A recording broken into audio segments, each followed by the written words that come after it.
Basic of reliability and safety. What is reliability? Reliability is the measure of the success. It is defined as the probability that a device will be successful. It will satisfactorily perform its intended function when required to do so if operated within the specific design limit.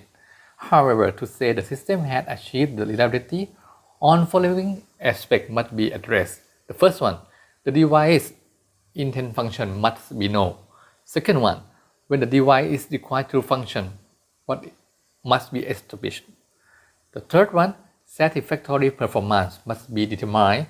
And last one, the specific design limits must be known. Reliability is a function of the failure probability, which is represented as the RT. The operating time interval, which is represented as T. So, system reliability is meaningless if the time interval is not known. Considering a newly devised and successfully tested component is operated properly when pushed into the service at the initial time, it means time at the zero. As the operating time interval increasing, it becomes less likely that the component will continue to operate properly.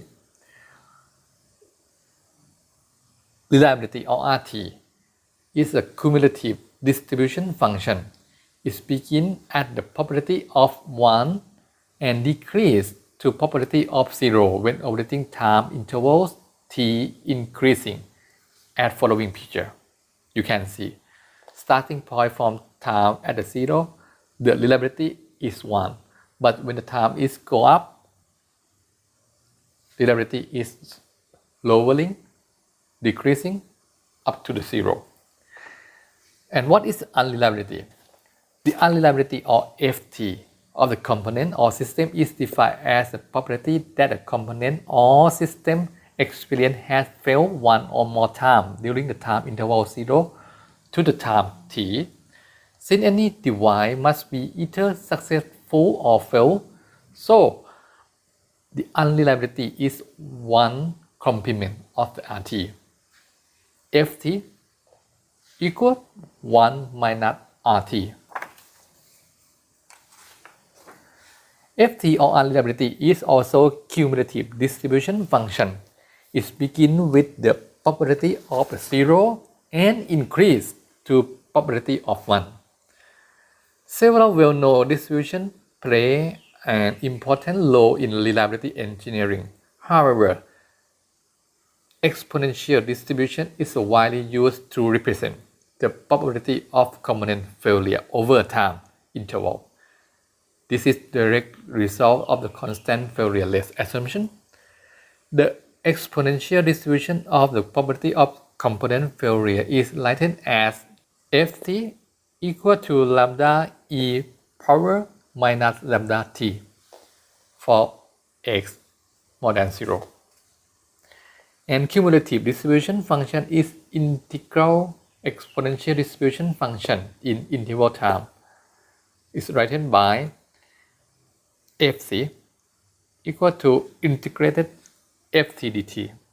So it means if we replace Fc by lambda e power minus lambda t dt is equal to 1 minus e power minus lambda t.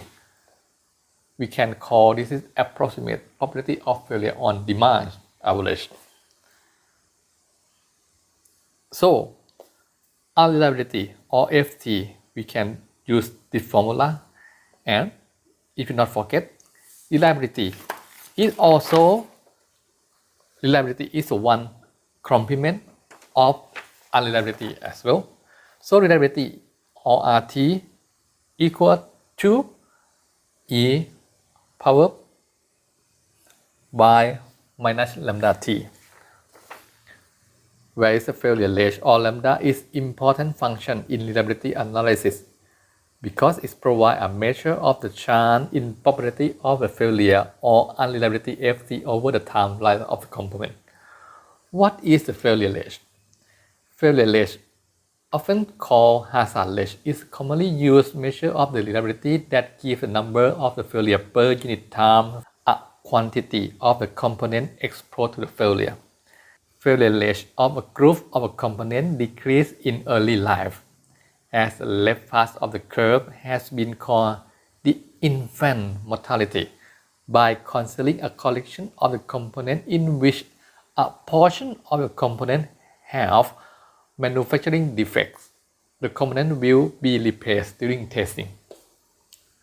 Second thought, then failure rate will be relatively constant after the component containing manufacturing defect are removed. This failure rate can be very low if components have few design faults and high strength. We call this zone is useful life. And the last one is increased failure rate. The increased failure rate zone has been called wear out since some components have consumable resource. When the resource is gone, the component is worn out. Think about the battery. So all three zones are called as bathtub curve, as shown in the picture. However, in reliability engineering study, we use the failure rate in useful life zone because we assume on the device that used in reliability study is already proved something. So failure rate is very low and constant. Benefit of study reliability. The main purpose of reliability assessment is to provide information as a basis for decision making. The decision may concern technically design issue, design process, construction phase, and operation and maintenance issue. For example, how can we maintain the reliability of performance of the safety instrument system or SIS throughout the life? To answer this question, we need to extend the reliability assessment. We need to understand how to operate. Maintenance influence the reliability performance. Example: high reliability industry, nuclear power plants, aerospace, railway, oil and gas. So this is the basic of the reliability and safety. Thank you for watching my video and see you next video. Bye bye.